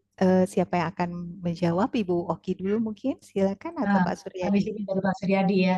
Jadi Pak Andi, tadinya kita mau menyelenggarakan di bulan Juli, Pak Andi. Tapi kemudian karena satu dan lain hal, termasuk juga pada saat Juli itu banyak liburan sekolah, plus uang juga banyak keluar di sana. Ada beberapa teman-teman yang meminta untuk supaya bisa ada angsuran, supaya bisa lebih lega. Jadi kita geser Pak Andi ke bulan September. Itu aja sih. Acaranya masih sama, cuma digeser ke bulan September. Oh, kalau yang tadi flyer kok tanggal 8 Juli ya? Itu yang mana tuh? Ya, kalau 8 Juli itu yang tentang gini, kalau mengambil retret itu akan dapat free ya karena harganya sudah termasuk dengan financial health check up. Tapi kalau ada orang yang mau hanya mengambil financial health check up dulu saja, nah itu berkesempatan di bulan di Juli tadi tanggal 8 tadi. Itu sih Pak Andi.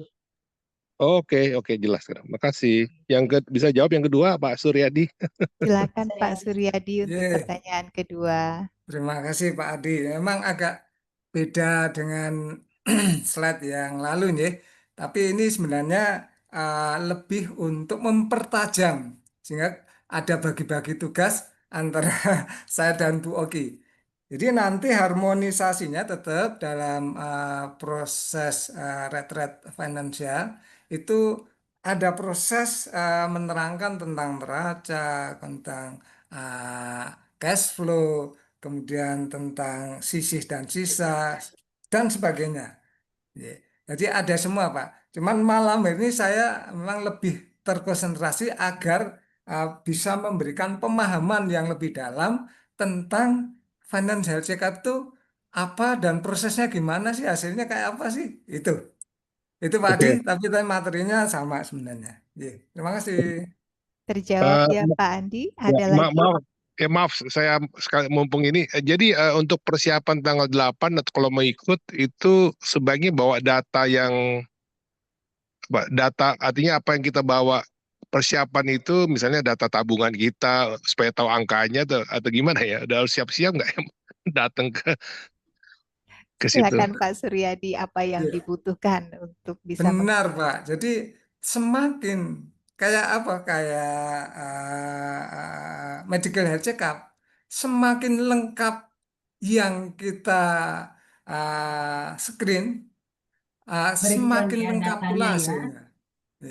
Demikian juga dengan kondisi keuangan agar benar-benar data yang kita miliki bisa dipakai sebagai alat untuk mengambil keputusan keuangan sehingga kita mudah untuk merencanakan, semakin detail akan semakin akurat, Pak. Nanti baik dari sisi pendapatan, dari cash flow-nya ya, pengeluaran apa saja sih? Nah, itu defisit kah? Surplus kah? Nah, ketahuan dari situ kan. Kemudian dari sisi neraca, aset-aset kita itu eh, yang kas setara kas berapa? Nah, totalnya juga boleh sih, kalau nggak harus detail Pak, harus apa terinci ya. Kemudian yang berupa aset diam, aset produktif dan lain-lain, kebutuhan-kebutuhan kita apa saja. Nah itu semakin detail kita bisa memotret semakin dalam sehingga nanti print out hasilnya itu juga akan maksimal. Alangkah baiknya memang pas. Nah, ini mungkin masukan untuk nanti diinformasikan pada saat melakukan financial check up, kita memang harus siap data. Jangan sampai nanti uh, utangnya belum ditulis. Barangkali aja utangnya itu sangat signifikan untuk memengaruhi sebenarnya total aset tersisa berapa sih. Ya, kurang lebih Nantinya, begitu Pak Adi. iya saya tambahkan ya, nantinya kita akan memberikan sih apa-apa saja yang perlu ditulis gitu Pak Andi. Ya, kita akan ada uraian ini yang perlu apa namanya disampaikan gitu Pak Andi. Baik, Bu Oki, ya bagus, Pak. Terima kasih. Terima Terima kasih kasih. Ya, Pak Andi sama-sama. untuk pertanyaannya juga kepada Pak Suryadi dan Bu Oki. Untuk selanjutnya ada pertanyaan kedua dari peserta, kami persilakan.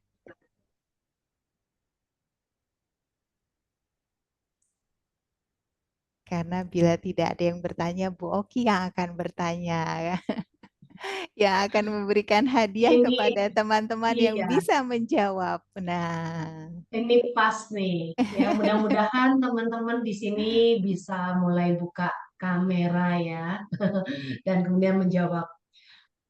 Boleh disebutkan 6 area perencanaan keuangan yang tadi saya sebutkan, dan kemudian sebutkan hanya 2 saja hal yang mempengaruhinya, gitu ya. Ada 6 area perencanaan, tapi ternyata kan kita nggak bisa ya cuma tahu 6 area aja. Cuma di atas kertas teorinya seperti ini. Ada 2 hal yang mempengaruhinya. Nah, siapa yang bisa menjawab akan dapat notebook dari saya. Silahkan. kami persilakan kepada teman-teman yang bisa menjawab hanya 2 aspek ya. Betul ya Bu Oki ya, hanya 2 Ya, aspek ya. enggak, 6 areanya 6 area, disebutkan, 6 areanya tapi disebutkan. kemudian 2 yang mempengaruhinya, gitu kan, 2 2 hal hal yang yang mempengaruhi ya. tadi ya, Baik. mempengaruhi financial behavior. Nah, itu apa saja? Pak Michael Hardianto Oh, tampaknya nih sudah buka mungkin. ini Ya, ya, buka oke. kamera. Silakan Pak. Kelihatan ya? Ini saya lagi di jalan. Iya Pak, Iya. silakan. Oke, menurut saya yang 6 area perencanaan keuangan itu yang pertama cash flow management, ya kan, yang mungkin terdiri dari tujuan-tujuan yang sudah established, penghasilan maupun biaya, aset maupun kewajiban-kewajiban kita. Kemudian yang lainnya itu ada protection planning, yang mungkin terdiri dari kalau nggak salah itu tuh tadi apa ya, manajemen resiko dan juga asuransi. Nah itu, 2 Bu ya, Bu Oki ya, Bu? Atau mau perlu 3 atau 5 atau 6? Jadi 6 aja, nggak usah detail. 6 area perencanaan. Dan 6 area perencanaan ini apa yang mempengaruhi dari perilaku, kan ada perilaku keuangannya, itu ada 2 hal yang mempengaruhi. Mungkin Bapak boleh, Bapak kayaknya menurut saya Bapak ini seorang yang sudah ngerti banget nih ya jawabannya ya. Pak sebutkan Pak 2, 3 apalagi, nggak usah detailnya. Oh. Jadi ini aja. Oh itu, apa namanya, perencanaan, retirement ya, pensiun ya, mungkin, Ya, apa namanya, tabungan ya, savings, dan juga mungkin perencanaan, penghasilan tuh, atau apa ya, income planning, ya. begitu. Lalu Mau tambah Pak, lagi Ibu? ya sampai 6 Pak. Sampai Oh 6. gitu. 6 Oh area perencanaan perencanaan itu, perencanaan pajak ya, bagaimana pajak. strategi pajaknya, kemudian, perencanaan investasi yang mungkin terdiri dari alokasi, kemudian manajemen investasi, kemudian, estate, planning ya, mengenai bagaimana Estate planning ya. dan bagaimana caranya, kira-kira gitu ya, yang estate Satu lagi tadi udah planning. disebut belum? Satu lagi. Estate planning, Estate hak planning. waris ya, kalau nggak Pensiun salah tadi ya. udah disebut belum pensiun? Hak waris, oh udah Bu, tadi kan sudah, yang itu retirement Sudah, planning. Sudah, oke. retirement sudah Bu. Nah, Sudah 6 Bu. thank you. Nah, satu lagi ya, tadi 6 area, ada 2 hal yang mempengaruhi financial behavior. Jadi kita udah tahu nih, tapi ternyata nggak serta-merta kita bisa melakukannya, ya kan? Ada dua hal yang mempengaruhi. Kali ini karena Pak Michael sangat lengkap ya, kalau Pak Michael bisa menjawab ini, saya nggak kasih notebook, saya kasih bukunya, buku Financial Waduh, terima Wisdom. kasih. Ya, silakan Pak, dua hal nih, ayo. Financial behavior ya Bu ya. Mm-mm. Saya Oh, menambahkan aja Bu kalau gitu Bu. Oh iya, jangan Ini nanti Pak adminnya Michael, bingung nih. Pak Michael ini salah satu kawan Ya, saya ya. Bu. Cuma dia tidak lupa sama saya dia. Oh gitu. itu Pak Surya Pak Pak, Michael dicoba Pak dulu Surya, deh Pak Pak. Dwi. Bukan, Yosua Pak, Dwi. Yosua Pak Pak, Yance itu. Yosua Pak. Oh, Pak Yosua yang di Teluk Naga ya? Bukan? Betul. Oh, kita ada janji mau ketemu ya Pak Yosua. Saya baru ingat Waduh. deh. Saya baru dari Denpasar Pak. Kebetulan Pak Oh, Michael ini salah satu orang terpintar yang pernah saya kenal ini Bu. Mantap. Waduh. kalau kenal Ya. Pak Yosua saya maaf belum Siap, kenal Pak, wajah siap. Bapak. Ya. Saya menanggapi sedikit pertanyaan dari Ibu Oki ya tadi ya. Mm-mm. Financial behavior ya, mindset, Behavior. literasi, emosi, habit, holistic health improvement ya. Yes, Itu. oke. Bapak menjawabnya malah udah lengkap ya. Diminta dua tapi Bapak jawabnya lengkap ya. Kebetulan Jadi ada materinya saya catat mindset. Bu. Waduh. Wah, luar biasa Pak Yance Luar ya. biasa Pak Yance. Semangat belajar. Sepertinya jadi Pak Michael hadiahnya kayaknya Pak Yance memang mau bantu Pak Michael ya. Jadi saya kasih hadiah dari buku Financial Wisdom Academy. Mudah-mudahan berguna ya Pak. Ya, terima Nanti kasih Bapak Bu. bisa baca lebih lanjut. Oke, silakan nanti bisa tulis nomor teleponnya atau Iya. nomor teleponnya Mbak Iva mungkin ya. Nanti bisa dihubungin kita ya. Betul. Terima kasih banyak. Pak Michael Mahardianto, terima kasih untuk jawabannya, dan Pak Yance yang sudah ikut bantu malam ini, luar biasa sekali. Baiklah, sebelum Oke. kita Ada tutup, pertanyaan lagi? ada pertanyaan lagi nggak teman-teman yang masih mau disampaikan? Boleh Bu, saya Silakan. sedikit bertanya Bu. Ya. Mungkin dari sekian banyak kawan-kawan yang bergabung, saya kurang tahu dengan latar belakangnya, tapi saya generalisir untuk orang dengan berpendapatan masih sebatas upah regional wilayah Bu. Kayaknya solusinya bagaimana ya untuk bisa sampai di financial behavior kayaknya agak berat ya Bu ya. Kalau dengan Oke. pemasukan yang memang setiap bulan ya sudah angkanya itu cuma stuck di situ. Ya. Thank you pertanyaannya Pak.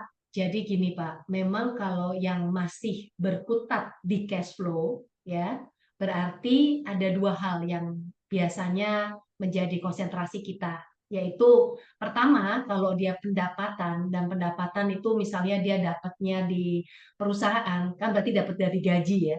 Biasanya saya ketika misalnya mengajar kalau di perusahaan, kita nggak enak kalau kita bilang bahwa oke, silakan kamu mencari ya penghasilan tambahan ya, misalnya kamu jadi ojek, waduh kan nanti langsung si perusahaannya nggak enak.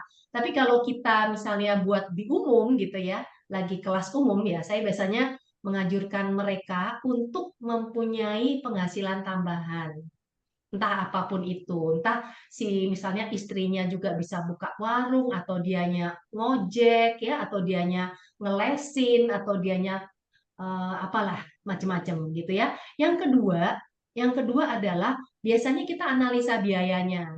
Karena biayanya itu karena kebiasaan tadi yang Pak Dwi ya. Ingat, karena kita biasanya makannya itu di sini, ngopi di sini gitu ya. Misalnya yang oke lah tadi Bapak bilang kalau kelasnya begitu, ngopi di kopi kenangan misalnya. Ya mungkin harganya berapa? 25.000, 30 gitu ya mungkin. Nah itu ternyata dia satu minggu itu 4 kali gitu.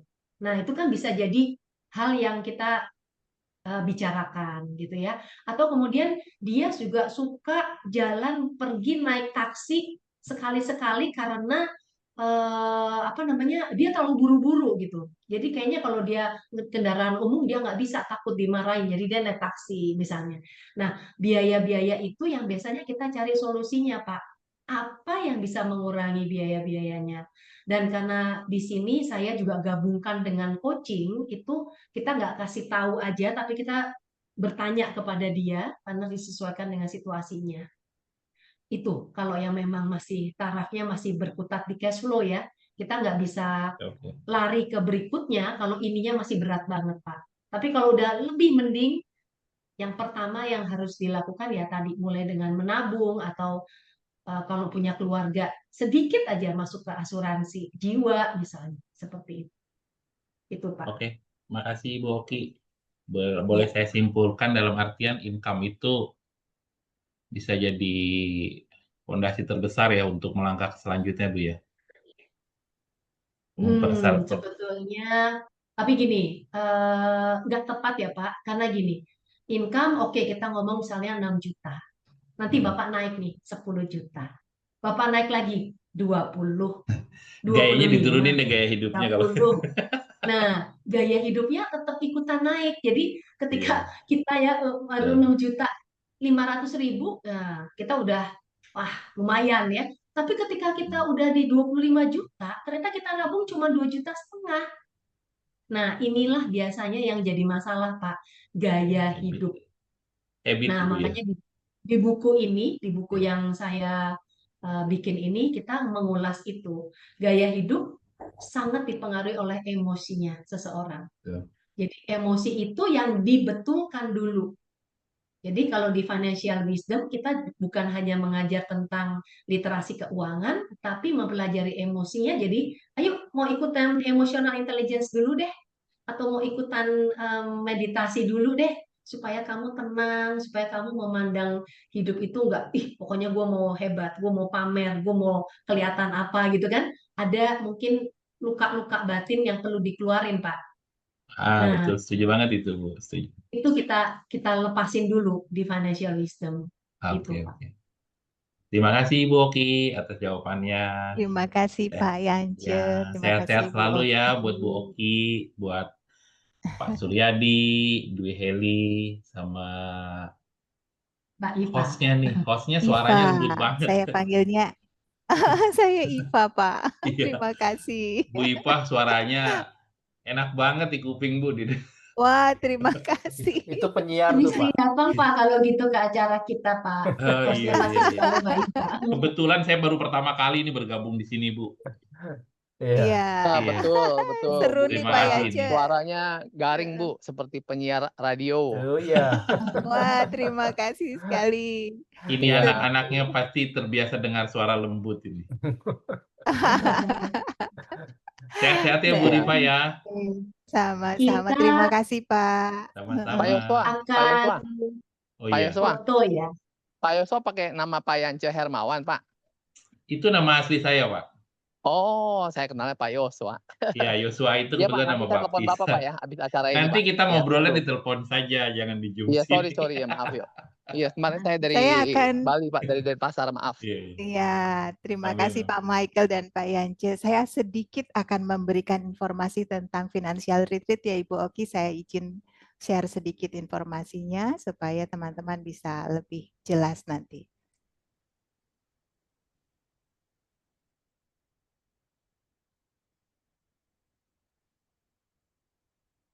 Dan nanti Bapak Ibu jika suka dengan acara seputar financial wisdom, bisa gabung ya di WA group kita. Nanti ada informasinya di sini.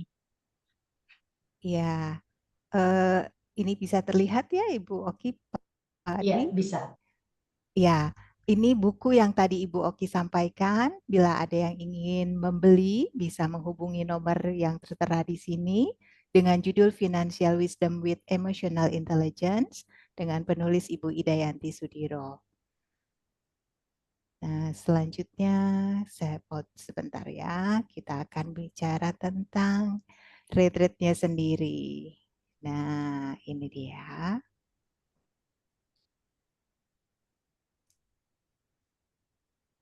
Oke, ini bisa terlihat ya, Bu Oki, Bisa. Pak Dwi, bisa ya? Bisa. Nah, teman-teman, informasi ini cukup penting bagi kami. Financial Retreat sendiri akan kami adakan pada tanggal 26 sampai dengan 28 September 2025 dengan lokasi di Novotel Bogor Golf Resort and Convention Center. Nomor telepon yang tertera di sini bisa teman-teman hubungi untuk pendaftaran, ya.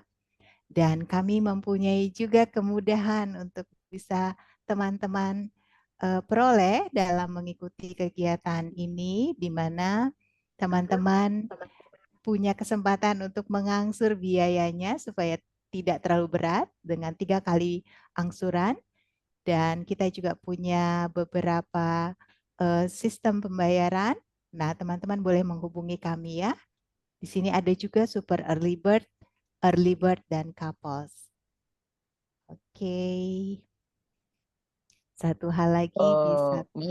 Mbak Rifa, Ya. itu yang sebelum slide yang ini tolong dong, tadi saya belum itu. Belum screenshot. Yang mana, Pak? Saya mau catat itu, yang sebelum ini. Yang ini kah? Oh gitu ya, oke. Saya boleh bertanya, Mbak Rifa? Boleh, silakan Pak, silakan. Mbak, itu kan Silakan. di Bogor ya. Kita orang kan tinggal Jakarta, apalagi Pak Yance kan jauh tuh dari Teluk Naga.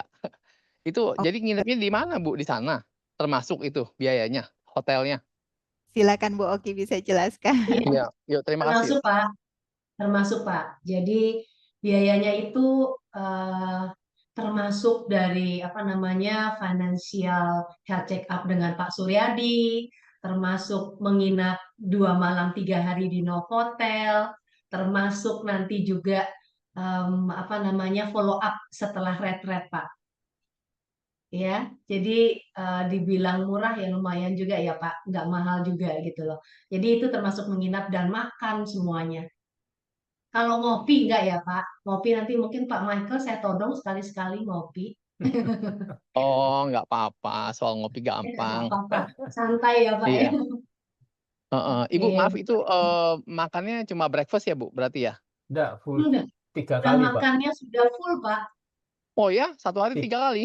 3 kali plus Ya, coffee break 2 3 kali. kali. Waduh, saya Sudah bisa full gemuk board itu. Pak semuanya. Jadi 3 Sampai hari komen full. ya teman-teman ya kalau Bapak anggap murah ya. Boleh Iya, nanti diinformasikan coba kepada yang lain saya ya. sesuaikan jadwal dulu. Terima Iya. kasih Pak Michael, saya akan hubungi untuk memberikan informasi lebih lanjut ya Pak. Oke, Iya Bu, yang nomor Dan saya kan ada di WA tadi Bu ya, di chat itu saya saya sudah sudah ketik Bu. catat. Iya, saya sudah catat. Terima kasih Pak Michael. Dan ini yang terakhir dari Ya, kami terima kasih adalah banyak Bu Rifa dan sama-sama. Bu Oki, terima kasih untuk informasinya. Ya, bagi yang akan bergabung dengan WhatsApp grup kami bisa screenshot, scan QR-nya. Nah, ini dia. Bisa tampak ya. Kami punya grup yang bernama Financial Network. Untuk kita saling berinteraksi, teman-teman bisa berbagi informasi, berbagi kegiatan, juga usaha yang sedang dilakukan bisa diinformasikan di dalam WhatsApp grup tersebut. Baiklah, kita akan sesi terakhir berfoto bersama ya Bu Oki. Untuk ya, semuanya boleh dibuka kameranya. Ya, oke. Satu, ada Ibu Putri teman saya nih Ibu Putri. 1, 2, 3. Oke, terima kasih untuk malam hari yang luar biasa ini. Terima kasih Ibu Oki, Pak Dwi, dan Pak Suryadi juga kepada semua Sama-sama. teman-teman yang sudah hadir. Kita berjumpa lagi pada versi yang ketiga nanti, yang C-nya. Tiga ya versinya ya. Nanti ya. Jadi teman-teman jangan ketinggalan. Versi pertama sudah, versi kedua sudah, dan yang terakhir nanti akan ada kejutan lagi dari Bu Oki, Pak Dwi, dan Pak Suryadi. Terima kasih, selamat malam semua. Terima kasih. Terima kasih semuanya. Sampai jumpa. Sampai Sampai ketemu lagi. jumpa. Izin Terima nih. kasih. Terima kasih.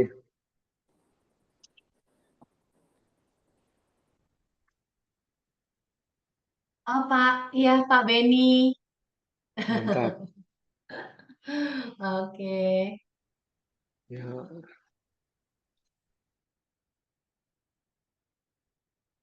saya izin end ya.